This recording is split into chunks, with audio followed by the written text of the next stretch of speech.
Fronteiras do Além, do Jaime Cortez, da editora Pipoca e Nanquim. E já começa um acerto, né? O Pipoca ele não coloca o selo aqui, coloca bem lá atrás, discretinho, para dar espaço pro artista brilhar, né? Existem algumas obras que elas têm a sua importância no papel, mas é claro que acabam extravasando. E este encadernado ele acaba sendo um resgate histórico, não é? O Jaime Cortez, ele é...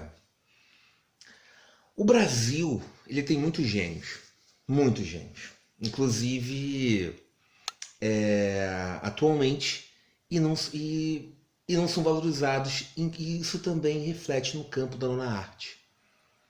Não sei se somos muitos, ainda estamos em construção, não é? Até termos um amadurecimento e uma responsabilidade, nós vamos perder esses diamantes, não valorizar de forma adequada. O Jaime Cortez, ele conseguiu a sua fama e ótimo, mas na sua época. Hoje quem está brilhando nos holofotes é o Maurício de Souza, né? Que a minha crítica nunca, eu sempre falo isso. O Maurício de Souza ele tem alguns defeitos que ele não levanta bandeiras, ele segue bandeiras. Até porque Turma da Mônica pelo público e vai tendo gerações, né? E eu sempre bato na mesma tecla. O problema não é o Maurício. O problema é o Brasil não ter outros Maurícios. Mas acaba sendo uma questão de um representante a cada época.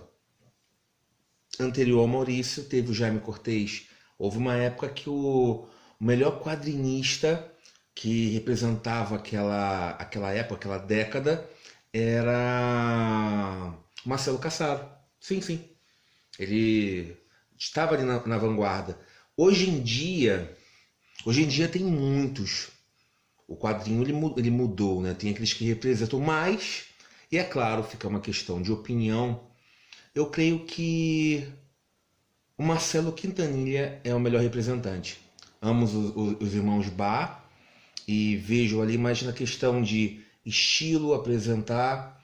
Eu sei que o Fábio e o Gabriel, eles amam quadrinhos. Amam.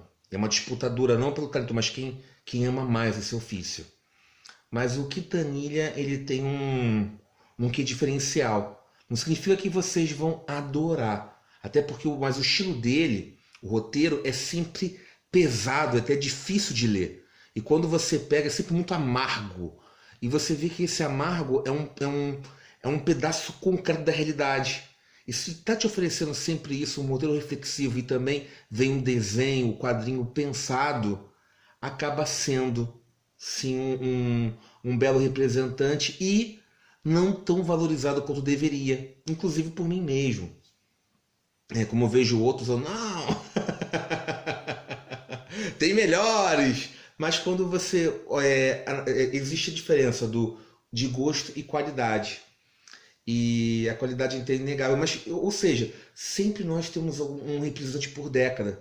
E nós não valorizamos. Tem um artista que eu gosto muito, que é o João Vicente, que ele desenhou a Hipercombo, também autorizou. E eu fico olhando, nossa, como é que pode um sujeito desse? Ele tinha que ser amarrado numa cadeira e falado, olha, desenha e escreve. Faça isso.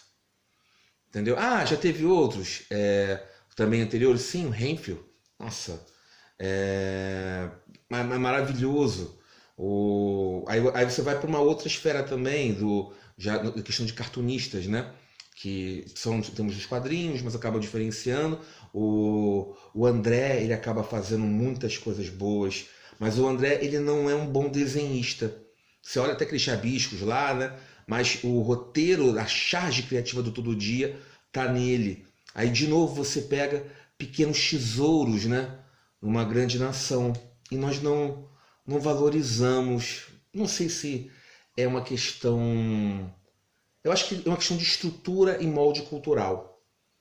Não valorizamos isso porque cultura leva à liberdade e acima de tudo, é uma questão de pirâmide. Nós estamos preocupados em sobrevivência, né?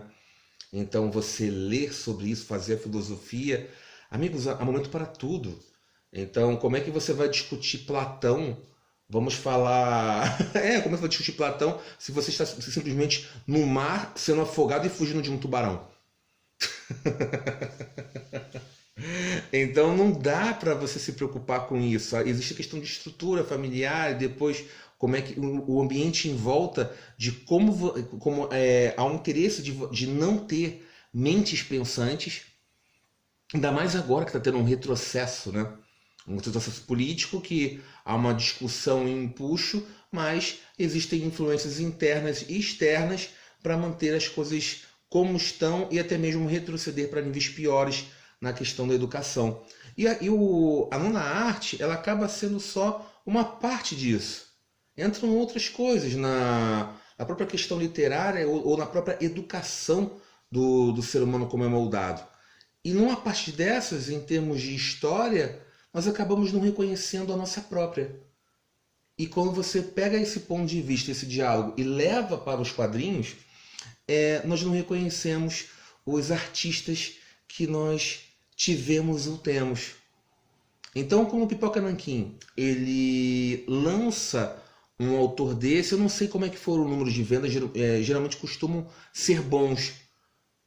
Há uma aceitação, mas depois há uma questão assim de... Bom, eu posso só apenas imaginar que não vão lançar o Zodíaco tão cedo assim. Existem até outros autores para serem lançados na vez, porque aí a questão rola também em termos de ciúme. Acredito que sim. É tão pouco a chance de você subir no palco, de ser assim, ser o holoforte brilhar um pouco sobre você e você falar, eu quero mais daquele. E os outros? Então o Pipoca ele acaba fazendo esse papel muito importante de mostrar o Jaime Cortez para o público, e você fala, mas agora vamos discutir em termos da obra em si. Mas como julgar, eu vou falar algumas coisas. É preciso esclarecer alguns pontos. Eu, por exemplo, eu não gosto do gênero do terror. Não é minha paixão. Gosto de algumas coisas. Drácula. Aí você fala, todo mundo gosta de Drácula. Edgar Allan Poe. Alguém fala, Poe. Mas, e aí? E o do Jaime Cortez, os roteiros aqui das histórias, a maioria são bobos. Tem em termos de fábulas, mas aí eu costumo separar. Eu vejo o lado roteirista, que esse não me atrai, mas eu vejo o lado desenhista. E mesmo assim, o desenho em uma fase específica. Essa capa aqui é linda, né? Linda, linda, linda. E também há um outro problema nesta obra aqui. Mas é um problema de que não há muita solução. Na maioria dos casos existe o efeito aura. E quando você publica e você tem isso, o que é aura? É obra artística e ela é única. Quando você vai ver esse quadro pintado, você acaba pegando uma coisa inexplicável, que você, por mais que replique, tire fotos, por exemplo, da Mona Lisa, não é a mesma coisa. E olha que Mona Lisa nós tivemos muitas cópias, mas você indo pessoalmente e vendo aquele quadro pequenininho, você acaba compreendendo.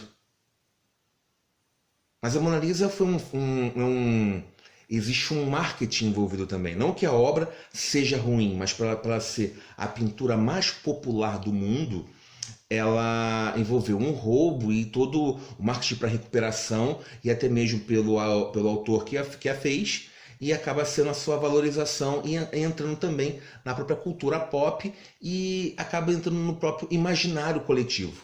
Todo mundo conhece a Mona Lisa.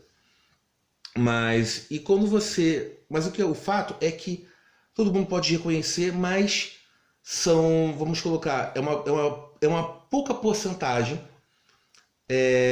que teve a oportunidade de perceber aquela aura. Até porque quando você vai naquela fila, são poucos segundos, é muita gente.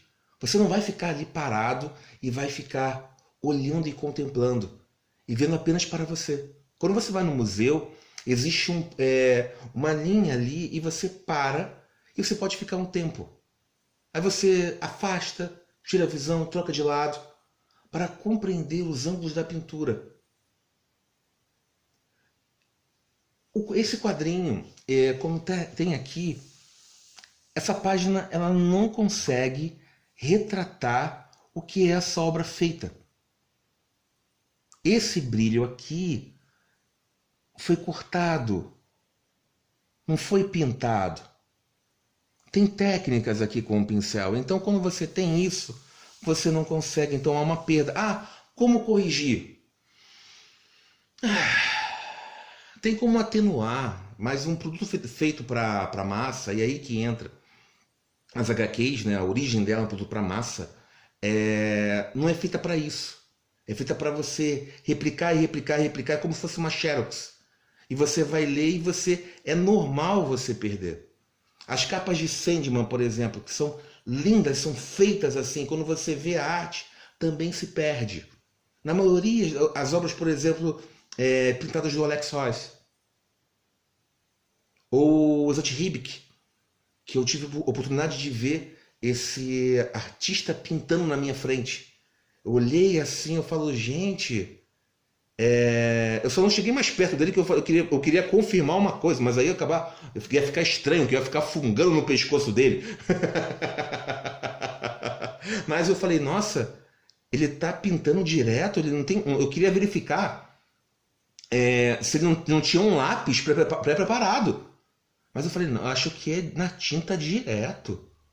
Ele tá imaginando a figura e tá pintando. Eu fiquei na dúvida. Mas mesmo assim, eu fiquei. A forma como eu tava ali, falei, gente, que talento. E acaba sendo. Então, o produto que nós temos, todos acabam tendo perdas, mas nesse aqui há uma defasagem maior. Tá? A gramatura tá alta. Colocaram um papelzinho colchê, merecia, tá? Para colocar esse nanquim. E a edição tá bem completa. O engraçado é que os três lá, eles não tiveram muito trabalho. Fizeram a capa, a própria divulgação, mas quem preparou tudo isso foi esse aqui, ó. Foi o Fábio Moraes.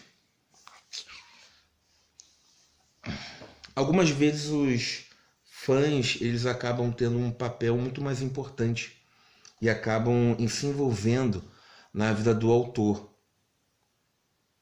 E tendo uma importância, né? Aqueles que carregam como amigos, vão como fãs, aí você tratando como ídolo e acaba tendo essa responsabilidade. Ele tem algum acervo e foi o que montou assim por entender nessa obra.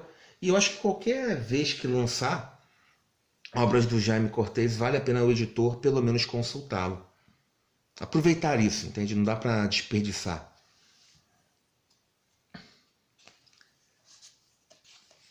Tá. Aqui logo de cara vão com uma boa artilharia. O Retrato do Mal na primeira versão. Esse desenho aqui é bonito, né? Olha só, vou aproximar. Bonito.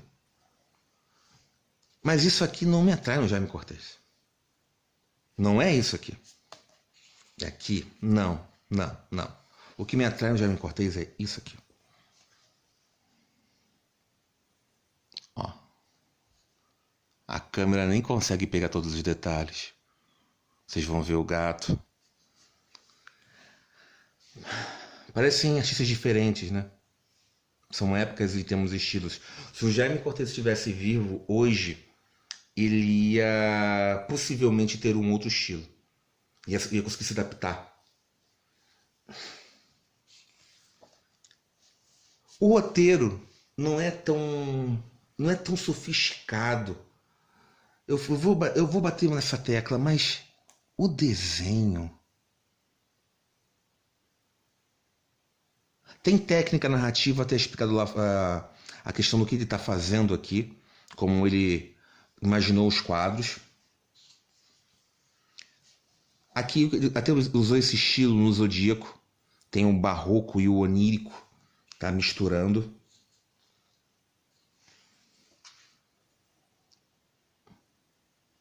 Olha aqui, ó. Tá vendo essa mistura aqui, ó? Isso aqui que me acaba fascinando. E quando termina, parece que... Quando eu olhei essa arte aqui, eu falei, ei, eu já vi esse desenho... Isso aqui não é o Will, que desenha um pouco? Mas acabam se conhecendo e um pega um pouco do outro, né? Mas me causou a lembrança. São contemporâneos e se conheciam. Ó.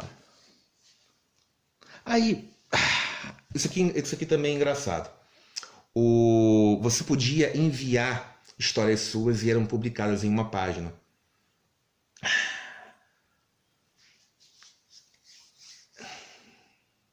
Isso devia ser uma honra, sabia? Pensou? Ter um roteiro seu feito pelo seu ídolo? São roteirinhos bobinhos e levinhos. Essas histórias aqui, elas passam e...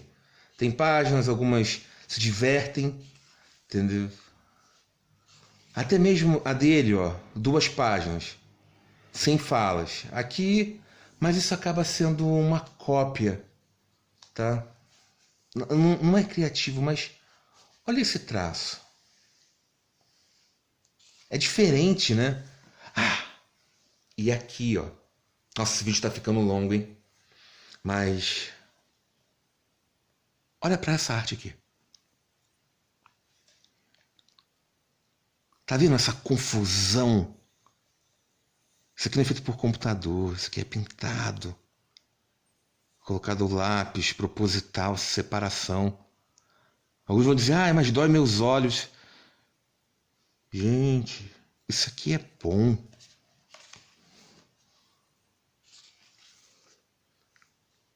Então você está dizendo o quê? Que eu esqueço as histórias em curta pintura? Pode-se fazer isso, tá? Mas é que só tu vai assim a ler, né? Existem palavras aqui, mensagem, e eu acho que o quadrinho são as duas coisas. Se não tivesse os balões a sua própria importância, seria uma pintura. E tem pinturas lá atrás também. Essa história aqui é legalzinha.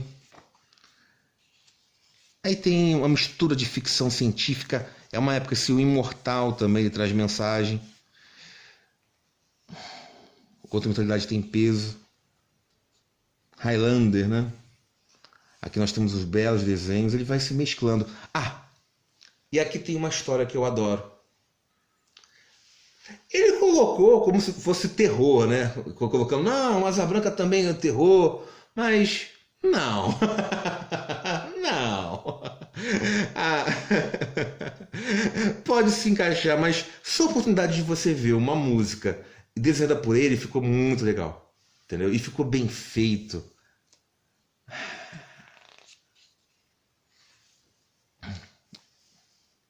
Eu gosto muito dessa imagem aqui, ó.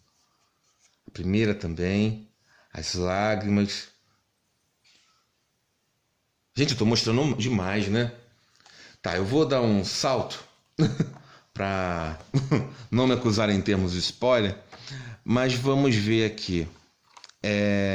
Tem também as artes pintadas. Ah, tem um colorido.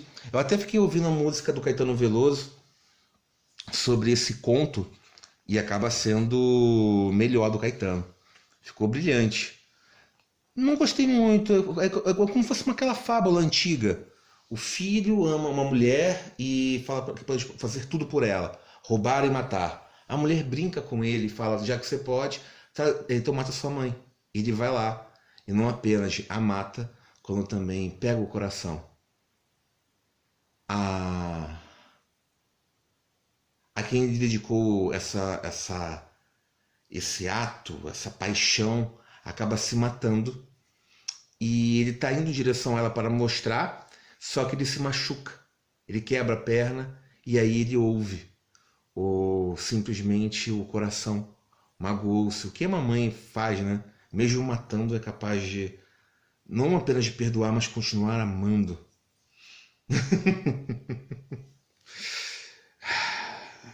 Não são apenas vínculos de sangue, né? Apesar de ter muito sangue aqui. Tá. Outra coisa que me fascina do Jaime são as cores.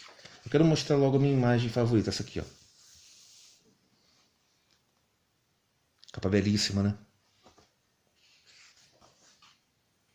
Essa capa também é boa, mistura já o estilo que eu gosto, mas olha isso aqui, ó.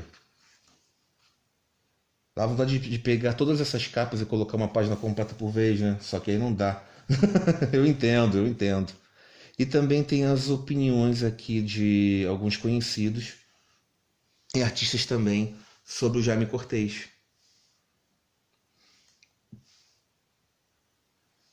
E até o filho dele, né? O filho mais novo. Legados de filhos e pais. Isso aqui é a mesma, tá? A guarda da capa. Em termos do fundo, aqui, ó. E aqui tem o poema que ele fez, né?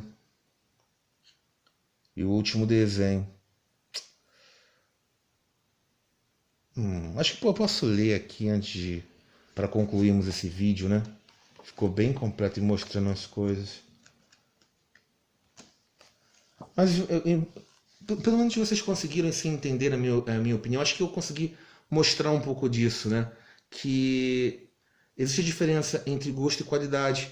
Posso não gostar de terror, mas eu reconheço a qualidade dessa obra, entende? Principalmente esse desenho. Os roteiros eu fico, tá, isso... converse como um guia e não te perturba, mas ao mesmo tempo não é um Watchmen. E até porque essas histórias elas não é que sejam datadas. Mas acaba sendo, até mesmo pelo termo, né? Mas não um termo pejorativo. Elas acabam sendo pertencentes a tal época. Do tipo, não havia lá o Alan Moore para desenvolver. O Will estava começando a fazer isso. Então é complicado, mas por mais nisso existe um outro aspecto. Os clássicos da literatura já haviam. Já tinha Guerra e Paz. Então você pode sim exigir mais disso. Só que há forma de você sempre se aperfeiçoar. E quando você coloca o prisma do presente frente ao passado, às vezes você acaba sendo muito injusto nessa comparação. Você tem que contextualizar. Criticar sim, tá? Pegar... até mesmo não facilitar tanto, mas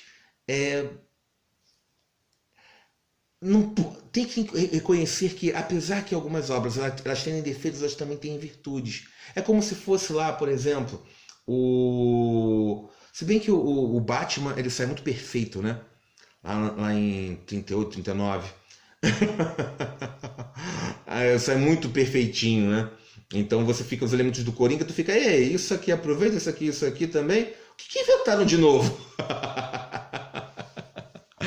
já uma vontade, mas se você for ver bem, os outros roteiros que foram feitos em cima desse molde, né, são mais sofisticados pela maturidade que nós temos até mesmo lendo e até mesmo na forma de apreciar essa arte, senão você não tem esse público. E outra coisa, é preciso também tomar cuidado. Eu sei que é uma editora querida e tudo mais, os rapazes são muito legais, só que é preciso também cuidado com o lobby que se é criado de você simplesmente ir atrás de uma obra e você comprar esse produto e quando você vai ver você não compraria e iria adquirir dessa forma, tá? Do tipo, é importante você ver o quanto que você é influenciado e manipulado. Existem coisas que nem tudo é para você consumir. O mais importante é que a sua crítica, a sua opinião, ela seja assim muito relevante. E você não perca esse prumo, vamos dizer assim, com o interesse de outros. Nem de mim, tá? Vocês vendo isso aqui, ou até mesmo por outros. Vocês desenvolvam isso, os seus próprios gostos, e é claro que também saibam, não é tudo, só porque eu não gosto disso, não significa que isso não seja bom. Você simplesmente rasga. Teve um rapaz aqui que ele reclamou que ele viu os vídeos do Conan, né, que eu coloquei no canal. Eu nem ia comentar, que eu falei, nossa, eu costumo responder os comentários, não sei. se vocês acompanham isso e tudo mais, mas aqueles que comentam eu respondo com devido tempo. Mas o que acontece? Aí esse rapaz ele colocou várias mensagens no dia, eu falo, olha, eu respondo quando eu tiver ali, dá alguns dias, nem sempre eu estou livre para responder na hora, gente. Aí eu ia responder, aí como mandou a segunda, eu falei, ué, o que tá vendo? Entendeu? Ele, por terceira.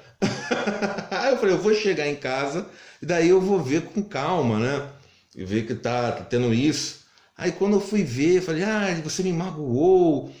Na hora até eu mesmo eu ri. Eu falei, poxa, se você se sente tanto assim, criticando uma coisa que você gosta, imagina que se fosse criticar uma obra que você fez e que você está colocando para o mundo. O sujeito acaba se matando. Só que é a forma em termos de afetar. Por exemplo, eu falando desta obra aqui. Para alguns falam, ei, isso aqui é o meu coração. Isso aqui me ajudou como base, isso pertence à minha infância, ao meu desenvolvimento. Eu amo essas histórias. Pode não significar nada para você, mas para mim é tudo. Então, nesse papel, apesar de nós estarmos aqui muito longe, né, acabamos tendo contatos muito perto.